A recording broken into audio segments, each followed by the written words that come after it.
The call light was already on when I realized no one had pressed it. It wasn't blinking. It wasn't chiming. It was just glowing steadily above room 417, the way it does when someone has been waiting a long time. I stood at the end of the hallway and stared at it, trying to remember the last time I'd walked past that door. I couldn't. What bothered me wasn't the light itself. It was the fact that I suddenly felt like I'd been standing there longer than I realized, watching it without moving. I worked night shifts at a regional hospital, the kind that never really sleeps but pretends to. The lights are dimmed. The halls are quiet.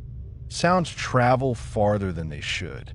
At night, the building feels hollow, like it's holding its breath. You get used to it, or at least you think you do. You learn routines. You trust them. That night, I was assigned to the 4th floor. Medical surgical. Mostly post-op patients and long-term stays. Nothing dramatic. Nothing critical. I'd done this shift dozens of times before. Room 417 belonged to Mr. Halvorsen. Late 70s. Confused. Hard of hearing. He pressed the call light constantly, sometimes just because he forgot where he was. Earlier that night, I'd reminded him twice to use the button if he needed help. He nodded, but his eyes never really focused on me.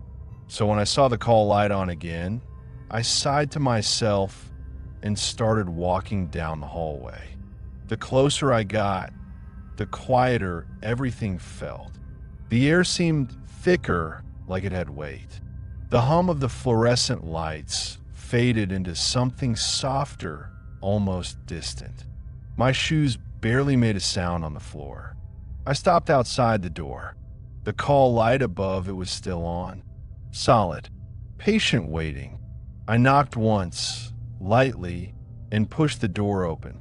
Mr. Halvorsen was asleep. Not dozing.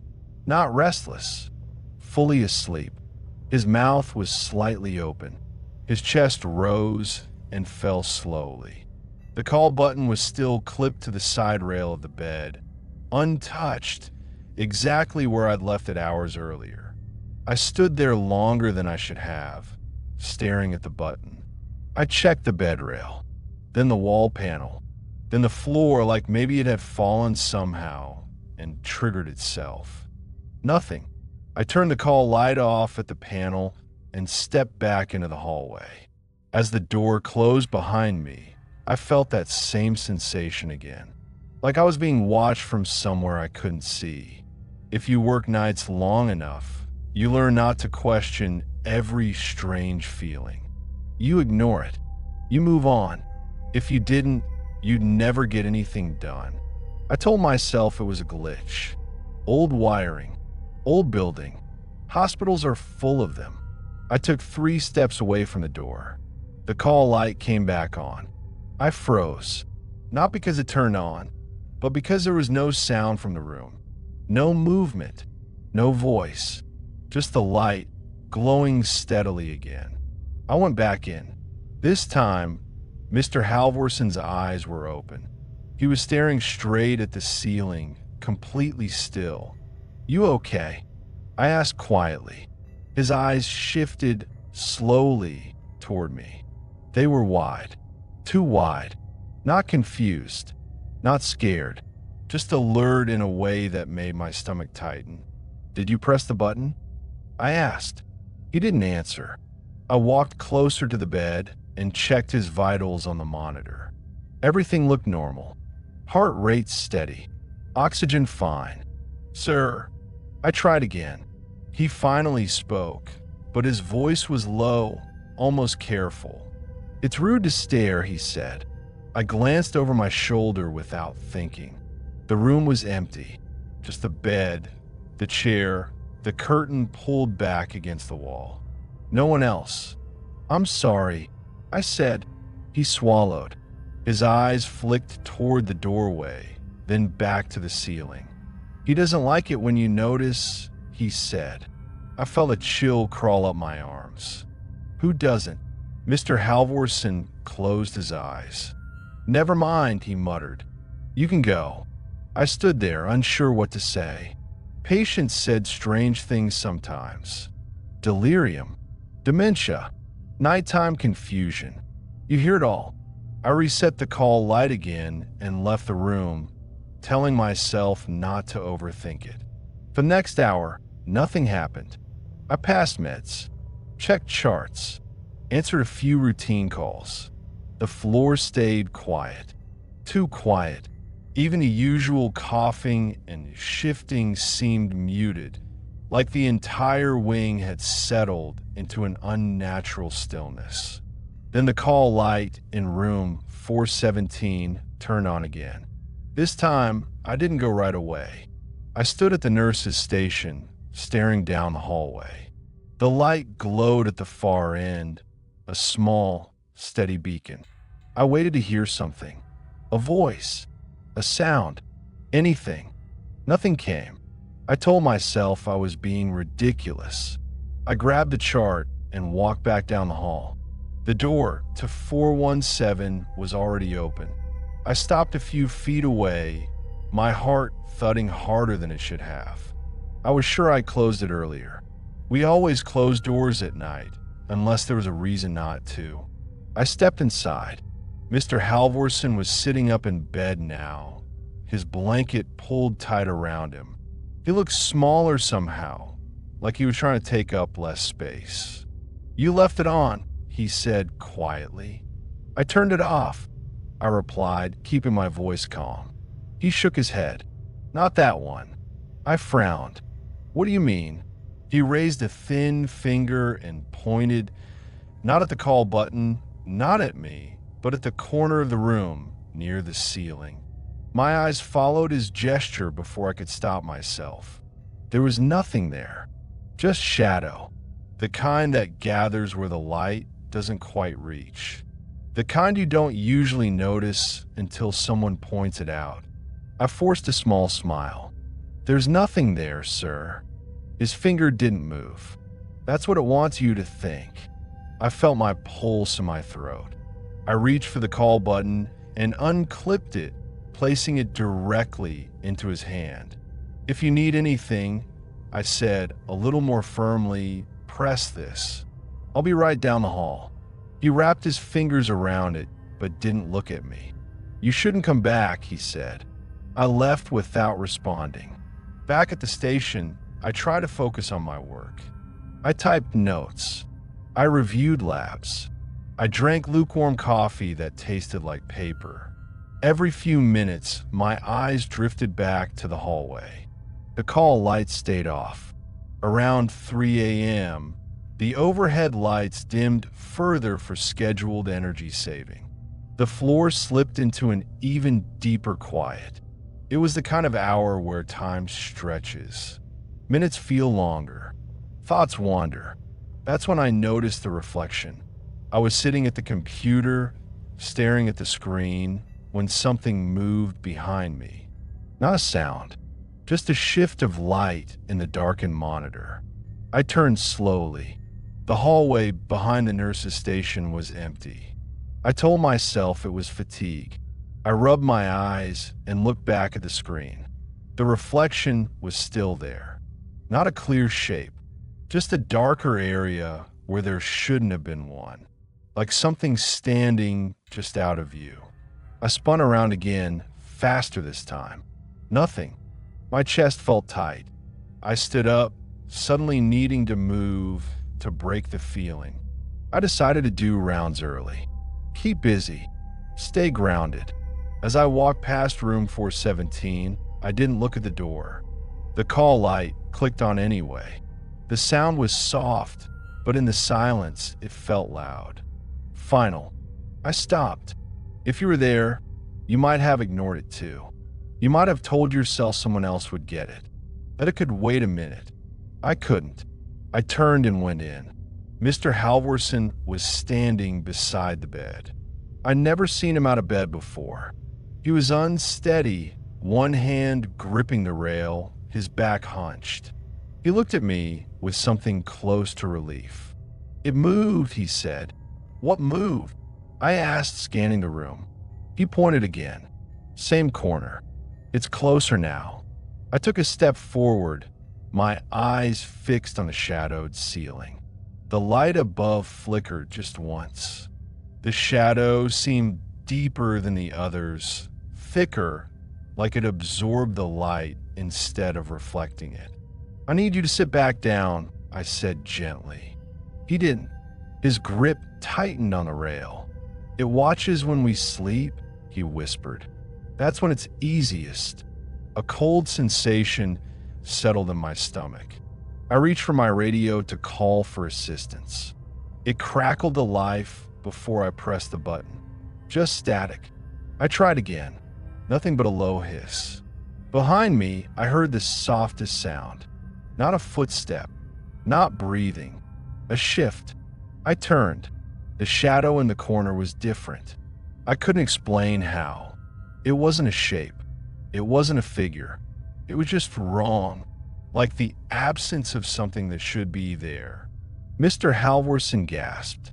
It doesn't like when you look, he said. The call light went out. The room plunged into darkness for half a second before the emergency lights kicked in.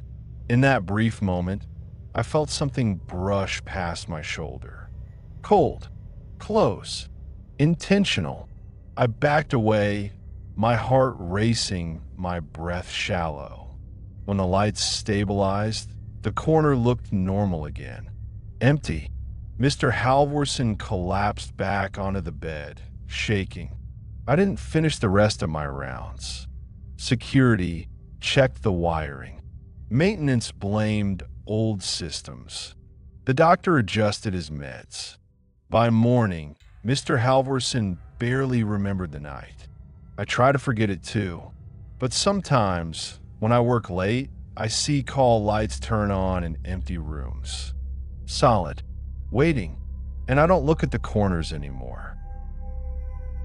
Story 2. The security camera had been pointed at the wrong door for weeks. I didn't notice it until the night the feed froze, right as someone walked past the lens. The screen locked on a single frame, an empty hallway, no movement, no blur, yet the timestamp kept counting forward like nothing was wrong. That was when I realized the camera wasn't broken. It was watching something else. I worked as a night supervisor at a mid-sized hospital, mostly handling logistics after midnight. My job wasn't dramatic. I monitored cameras, responded to alarms, coordinated with nurses when something fell off. Night shift was quiet enough that patterns mattered. When something broke routine, you noticed?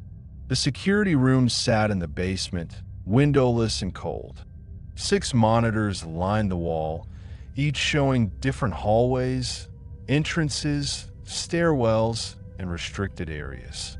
Most nights, I barely looked at them. You learn the difference between normal movement and something worth standing up for. That night, around 1:40 a.m., camera 3 froze. Camera 3 covered the surgical wing corridor, one of the longest, straightest hallways in the building. No windows, no turns, just doors on either side and an exit stairwell at the end. The frozen frame showed the hallway empty, but I could have sworn I'd seen someone walk past the lens right before it locked. I leaned closer to the monitor, watching the timestamp advance. Seconds passed, then minutes. The image didn't change. I tapped the side of the screen like that might do something. It didn't. I checked the system status.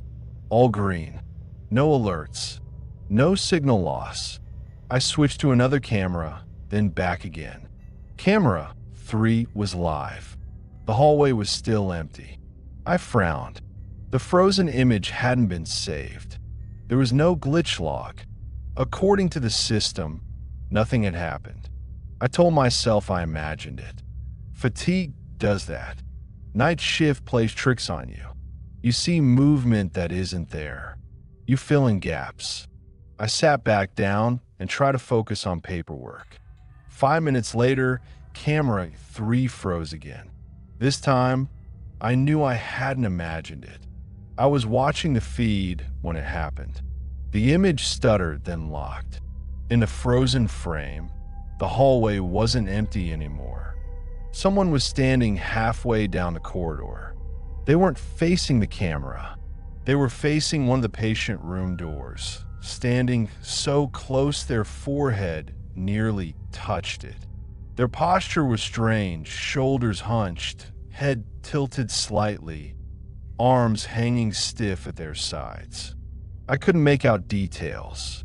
The resolution wasn't great and the lighting was low, but I could tell it was a person. Adult height. Thin. The timestamp kept moving. I waited for the image to update. It didn't. My mouth felt dry. I reached for the intercom and called the charge nurse on that wing. "Hey," I said, keeping my voice neutral.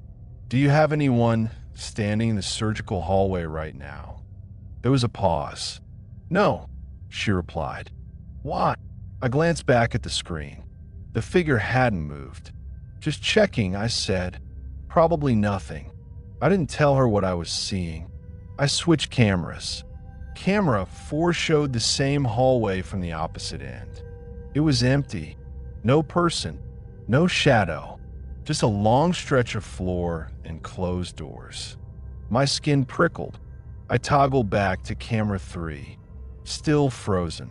Still showing the figure. I waited. Then, without warning, the feed snapped back to life. The hallway was empty again. I leaned back in my chair, heart pounding. I told myself the obvious explanation. Delayed frame buffering. A recording hiccup. Old hardware. Hospitals are full of old hardware. I made a note to report it to maintenance and forced myself to move on. At 2:17 a.m., camera 3 froze a third time. This time, the figure was closer to the camera. Not by much, just a few steps, but enough that I could see more detail. They were wearing hospital scrubs, not the standard color. These were pale blue, the kind used years ago before the hospital updated uniforms. Loose, wrinkled, hanging oddly on the body like they didn't quite fit. The person's head was tilted farther now, almost sideways, pressed against a different door. I zoomed in. The image pixelated, but I could see their hands. The fingers were splayed flat against the door, fingertips touching the surface like they were feeling for something through it. I felt a tightness in my chest. I picked up the phone and called security patrol. "Can you do a walkthrough of the surgical wing?" I asked. "Camera's acting strange." "On my way," the guard replied. I stayed on the line, watching the frozen frame. The timestamp ticked forward. "If you're there," I muttered under my breath, "don't move." The feed unfroze. The hallway was empty. The guard radioed in a few minutes later. "Wing's clear," he said. "No one out here." I thanked him and hung up. If you were there, you might have convinced yourself it was over. A one-off glitch. Something you'd laugh about later. I almost did, until 3 a.m. That's when I noticed something new. Camera 3 was live. No freezing. No obvious problems. But the hallway looked different. At first, I couldn't place it. Everything was where it should be. Same doors. Same lighting. Same floor reflections. Then I realized what was wrong. One of the doors was open. Room S, 312. That door was never open at night. It was a storage room now, sealed off after an equipment relocation. No patient assigned. No staff access unless authorized. I zoomed in. The door was open, just a crack. Dark inside. No movement. I called the charge nurse again. "Is anyone supposed to be in S, 312? "No," she said immediately. "That room's locked." "It's not," I said. There was a pause. That's not possible. I watched the screen as the door slowly, silently opened wider. Just an inch. Then another. My breath caught. The camera didn't freeze this time. Something shifted in the darkness inside the room. Not stepping out. Just adjusting, like someone changing their stance. Then the door closed. Gently. The hallway returned to normal. I stared at the screen, afraid to blink. I rewound the footage. The playback skipped. Every time it reached the moment the door opened, the recording jumped ahead 10 seconds, cleanly, like those frames never existed. I felt cold all over. The rest of the night passed without incident. No more freezing. No more movement. When morning shift came in, I filed a report. Maintenance checked the cameras. They found nothing wrong. Later that week, I asked an older nurse about the pale blue scrubs. She looked at me for a long moment before answering. They stopped using those after the night attendant died, she said quietly. Died? I asked. She nodded. Heart attack. Years ago. Happened in the surgical wing. They found him standing outside a storage room, hand on the door, like he was listening. I didn't ask which room. I already knew. Camera 3 still freezes sometimes. And every now and then, when I'm alone in the security room, I swear I see a reflection in the monitor glass. Not behind me, beside me, watching the screen with the same quiet focus I do. Story 3. I noticed the footsteps because they stopped when I stopped. Not faded, not delayed. Stopped. I was standing in the medication hallway, holding a small plastic cup of pills, listening to the quiet hum of the refrigerator units. The corridor was narrow, windowless, and always felt tighter at night. I'd taken 3 steps in, then paused to recheck a label. That was when I realized I wasn't alone. I waited. So did the footsteps. I worked night shifts as a respiratory therapist. My job took me all over the hospital, ICU, ER, recovery, step-down units. I was used to walking alone through dark wings at strange hours. I was used to sounds echoing behind me, ahead of me, nowhere specific. This felt different. I didn't turn around right away. I told myself it was another nurse, or a doctor moving quietly, or just the way sound bounced in that hallway. I took 1 step forward. Behind me, 1 step followed. Same pace, same weight. I turned. The hallway was empty. Bright white walls, closed doors, no shadows out of place. I stood there longer than I needed to, my pulse ticking louder in my ears, then forced myself to keep moving. If you work nights, you learn that hesitation feeds fear. Motion breaks it, or so I thought. Over the next hour, it happened twice more. Once near the stairwell, once outside the ICU doors. Each time, I heard footsteps behind me, slow, measured, intentional. Each time, they stopped when I stopped. And each time, when I turned, there was no one there. I didn't tell anyone. It sounded stupid even in my own head. Around 3 a.m., I was called to assist with a patient on a ventilator in the old wing of the hospital. The part that had been renovated just enough to still function, but not enough to feel modern. The hall lights were dimmer there. The floors scuffed and uneven. The ceilings lower, like they pressed down on you. As I walked, I counted my steps. It was a habit, something to keep my mind occupied. 1, 2, 3. Behind me. 1, 2, 3. I stopped counting. The footsteps didn't. They took 1 more step after I froze. Just 1. That was new. I turned slowly. Nothing. The air felt colder here.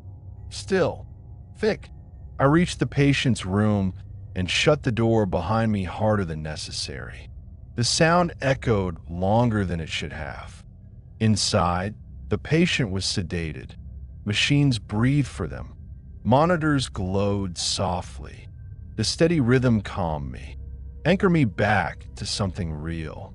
I adjusted settings, checked tubing, focused on my hands. When I finished, I realized how quiet it had become. The hallway noise, carts, distant voices, the faint hum of movement was gone. I opened the door. The hallway lights were off. Not dimmed, off. Only the emergency strips along the floor remained, casting long shadows that stretched up the walls. The corridor looked longer than it had before, straighter, emptier. I stepped out. The door closed behind me.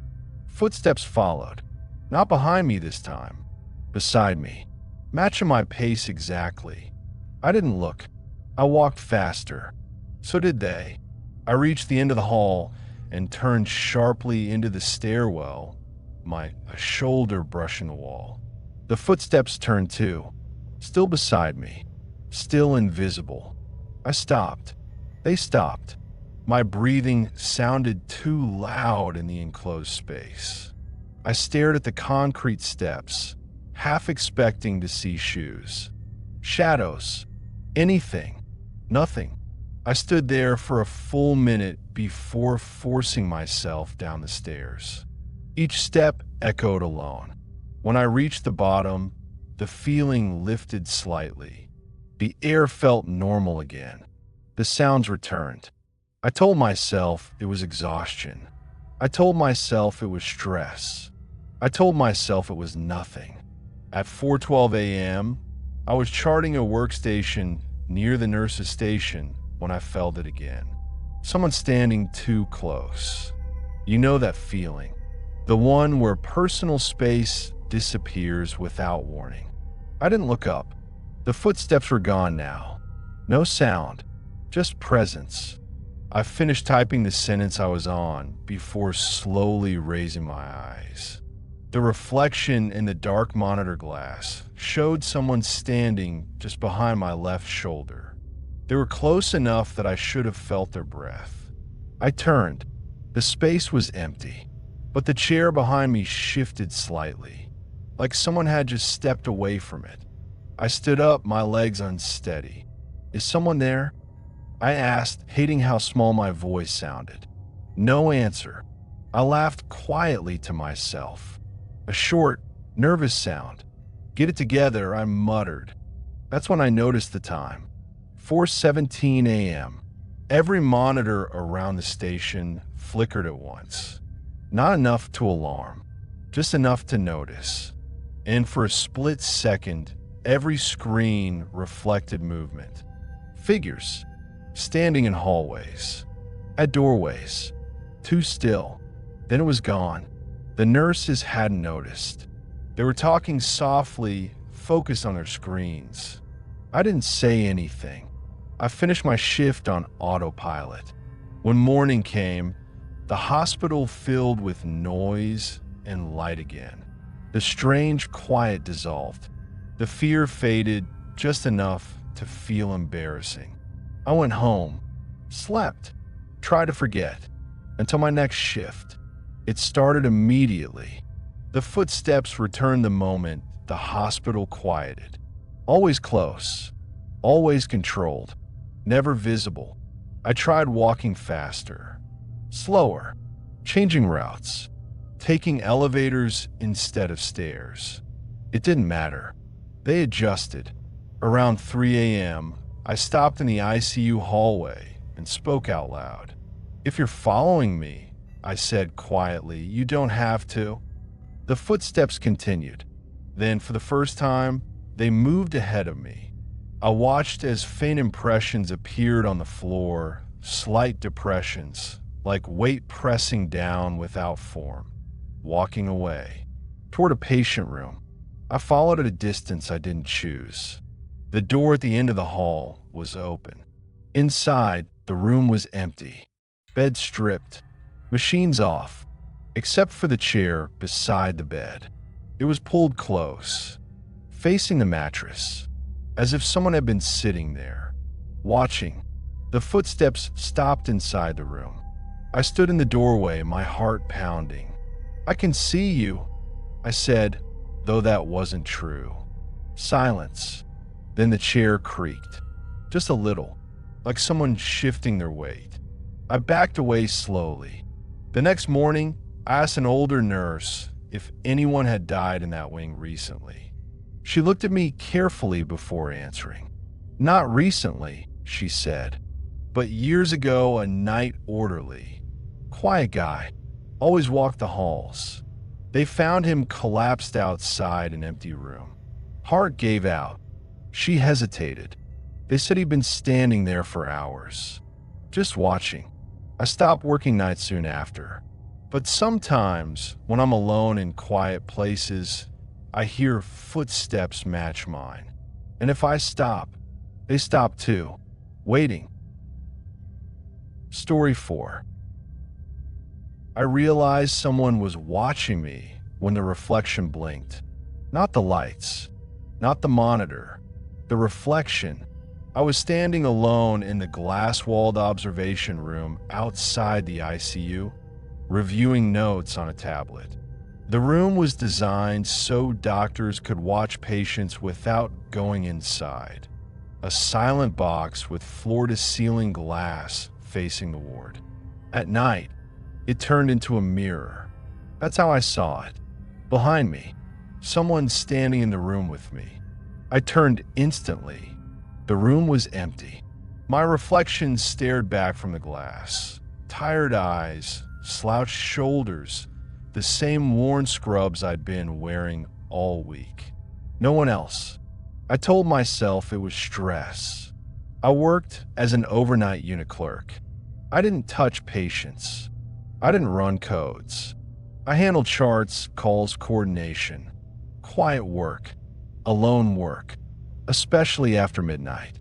The ICU at night feels different. Machines breathe. Alarms whisper instead of scream. People move carefully, like they're afraid of waking something. I went back to my tablet. That's when the reflection blinked again. This time, I didn't move. I stared straight ahead at the glass. In the reflection, someone was standing just over my right shoulder. Too close. I could see the outline of their head, their shoulders. They were taller than me. Still, watching. But when I turned, nothing. The air felt wrong after that. Thicker, like the room had been sealed tighter than before. I left the observation room and returned to the desk, telling myself I needed coffee. Movement, noise, anything to shake the feeling. The ICU desk sat in the center of the unit, surrounded by patient rooms on all sides. At night, it felt exposed, like sitting in the middle of a dark lake. I sipped coffee and focused on the screen. At 1:36 a.m., a call light went off. Room 9. I checked the board. Room 9's patient was stable, sedated, no expected needs. Still, I called the nurse assigned. She didn't press it, the nurse said. "I'm right here." The light stayed on. I reset it from the desk. It came back on immediately. A cold feeling crept up my arms. "I'll walk down," I said, already standing. The hallway to room 9 was dim, lit only by low night lights. As I walked, I felt that familiar sensation again, that pressure between the shoulders. Awareness without sound, like being watched from just behind your line of sight. Room 9's door was closed. The call light glowed above it. I knocked lightly and opened the door. The patient lay motionless, ventilator breathing steadily for them. The nurse was already inside, checking lines. She didn't move, the nurse said quietly. Didn't even twitch. I looked around the room. Everything felt normal. Too normal. I reset the call light manually and left. Back at the desk, the pressure didn't fade. At 2:11 a.m., I noticed something strange on the central monitor display. One of the camera feeds, an interior hallway near the old records room, was active. That hallway wasn't used anymore. The records room had been sealed off after a flood years ago. No staff went there. No reason to. But the camera was live. And something was moving, not walking, swaying. I leaned closer. The image quality was poor, grainy in the low light. But I could make out a figure standing near the wall. They weren't facing the camera. They were facing the wall. Their head was tilted forward, forehead nearly touching the surface, like they were listening through it. I felt my mouth go dry. The timestamp advanced. The figure didn't move. I watched for nearly a full minute before the feed flickered and returned to an empty hallway. I sat back slowly, my heart racing. If you were there, you might have convinced yourself it was an old clip replaying. A loop, a system error. I tried. At 2:47 a.m., the glass behind me reflected movement again. This time, I didn't turn. I watched the reflection carefully. Someone stood behind my chair. Their head was tilted the same way as the figure on the camera. Forward, listening. They didn't blink. I stood up fast and spun around. Nothing, but my chair rolled backward slightly, like someone had brushed past it. I called security. They walked the unit, checked the records hallway. Found nothing. You sure you're okay? The guard asked. I nodded, even though my hands were shaking.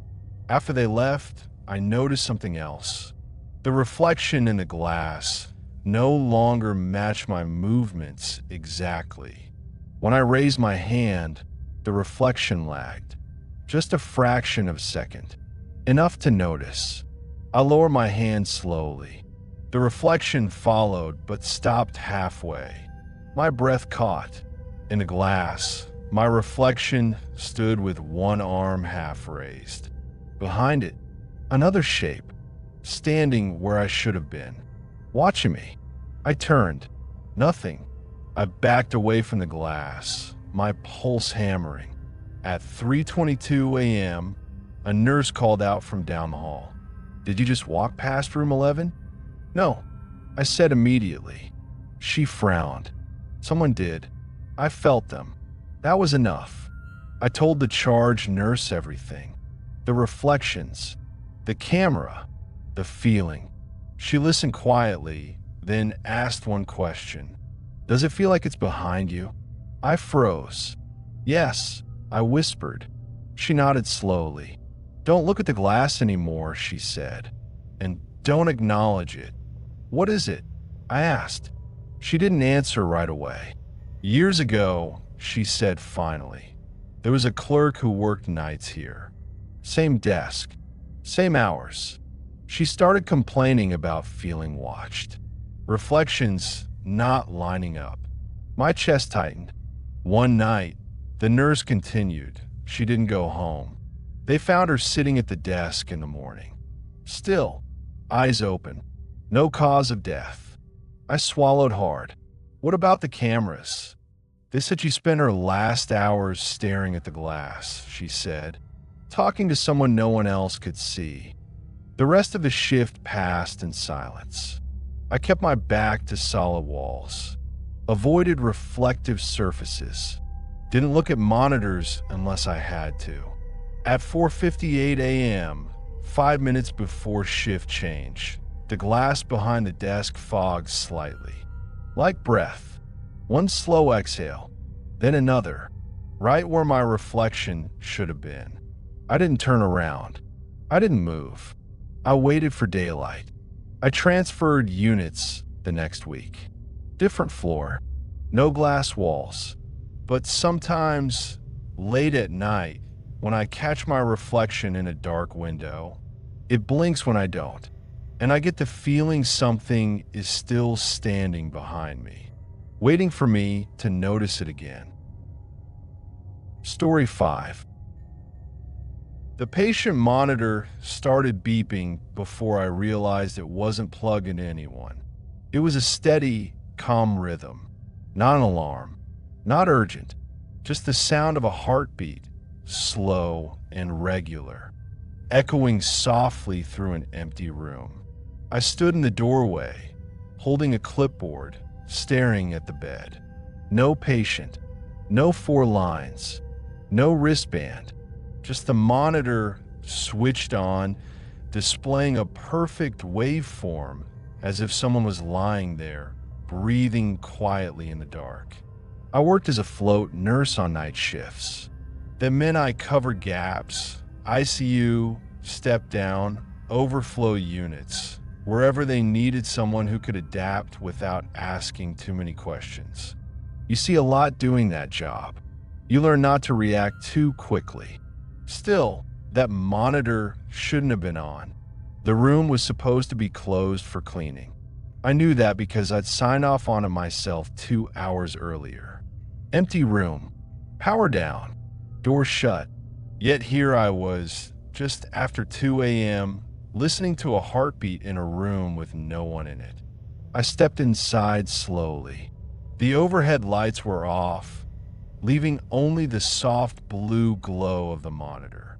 The bed sheets were neatly folded, untouched. The call button hung from the rail, clipped and ready, its cord perfectly coiled. The monitor beeped again. I leaned closer and checked the screen. Heart rate, 62. Oxygen, 98%. Clean lines. No interference. Hello, I said quietly, more out of habit than expectation. Nothing answered. I reached behind the monitor and checked the cables. They weren't connected to anything. The leads dangled freely, swaying slightly as my hand brushed them. The heartbeat didn't change. My stomach tightened. I turned the monitor off. The screen went black. The room fell silent. I stood there for a few seconds longer, listening, making sure the sound didn't come back. When it didn't, I told myself it was a simple equipment error. Power surge, residual signal, something technical I didn't fully understand. Hospitals run on machines older than they admit. I shut the door and made a note to report it in the morning. By the time I reached the nurse's station, I already felt that familiar pressure between my shoulders. The one you get when you know you'll be thinking about something longer than you want to. The rest of the unit was quiet. Too quiet. Most of the patients were stable. Lights dimmed. Curtains drawn. The kind of night where hours stretch and every sound feels louder because of it. I checked vitals. Passed meds. Answered a couple of routine call lights. Everything normal. At 2:47 a.m., the monitor alarm went off again. Same room. Same steady beep. I stopped walking. I was halfway down the hall when I heard it, drifting faintly through the open doorway. Calm. Patient. Persistent. I hadn't turned it back on. I approached the room slower this time. The door was open again, just like before. The blue glow spilled out onto the floor. The monitor was on. Same readings. Only this time, the bed wasn't empty. Someone was lying under the sheets. Not fully visible, just a shape.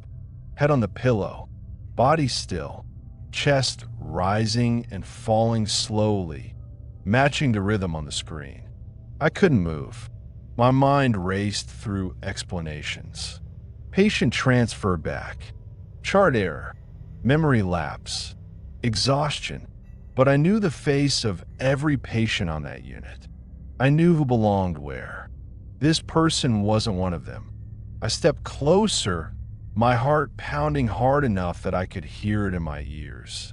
The figure didn't move. The sheets were pulled up to their chest. The blanket rose and fell gently, like they were sleeping peacefully. I stood beside the bed and reached for the wrist. There was no band. I didn't touch them. Instead, I checked the chart clipped to the foot of the bed. Blank. No name. No room assignment. No vitals recorded. The monitor beeped softly. "You're not supposed to be here," I whispered, my voice barely audible. The figure's breathing didn't change. I backed away, my pulse racing, and hurried out of the room. I didn't turn the monitor off this time. I didn't close the door. I went straight to the charge nurse. "There's someone in room 214, I said. "They're not on the board." She frowned and pulled up the patient list. 214's empty, she said. "Has been all night." I just saw. "Are you sure?" she asked, looking up at me. I hesitated. The question felt heavier than it should have. "Yes," I said finally. She sighed and stood up. "Let's go look." We walked down the hallway together. The unit felt colder now, quieter. The sound of our footsteps echoed. When we reached room 214, the door was closed. I stopped. "I didn't close it," I said. The charge nurse opened the door. The room was empty. The bed was neatly made. No indentation. No warmth. The monitor was off. The leads hung loose. No heartbeat. She looked at me carefully. "You okay?" she asked. I nodded, though I wasn't sure that was true. "Probably fatigue," she said gently. "Float shifts mess with your head. Get some water." She left. I stayed behind for a moment, staring at the empty bed. The air felt thick, like it pressed against my skin. I turned and left the room, forcing myself not to look back. For the next hour, nothing happened. I stayed busy on purpose. Rechecked vitals, refilled supplies, organized drawers that didn't need organizing. Anything to avoid that hallway. Around 4 a.m., I finally slowed down. I sat at the station, sipping water, my reflection faint in the darkened computer screen. That's when I noticed the sound. Not a beep. Breathing. Slow. Rhythmic. Too close. I held my breath. The sound continued. It wasn't coming from behind me. It wasn't coming from the hallway. It was coming from under the desk. I stood up so fast my chair rolled backward and hit the wall. The sound stopped immediately. Silence flooded the space. My hands were shaking. I crouched slowly and looked beneath the desk. Nothing. Just wires. Dust. Shadows. I stood there for a long time before sitting back down.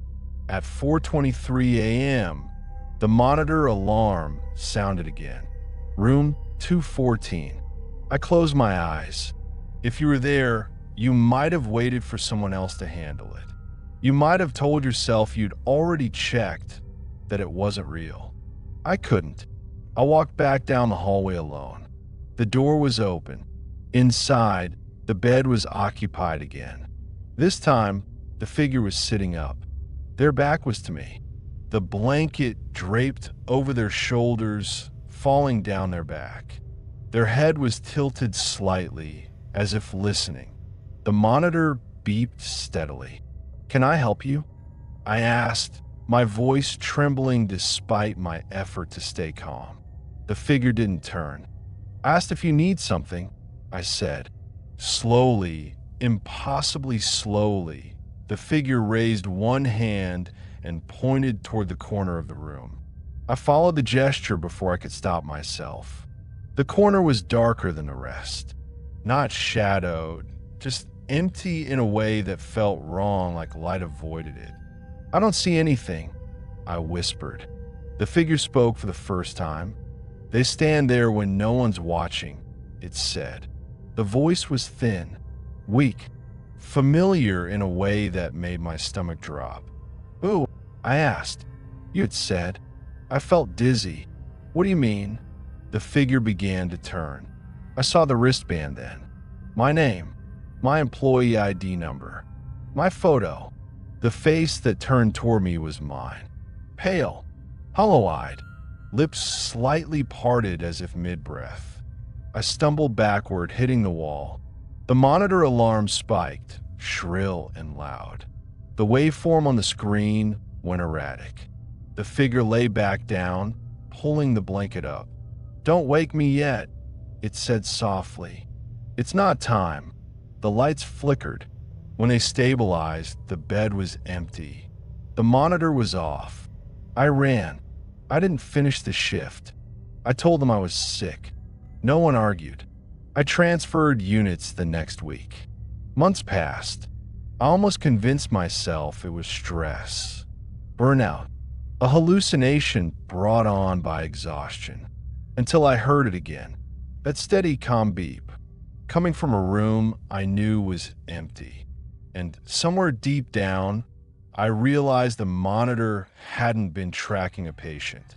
It had been waiting for me. Which story stayed with you the longest? Let me know in the comments. New true horror stories are coming soon.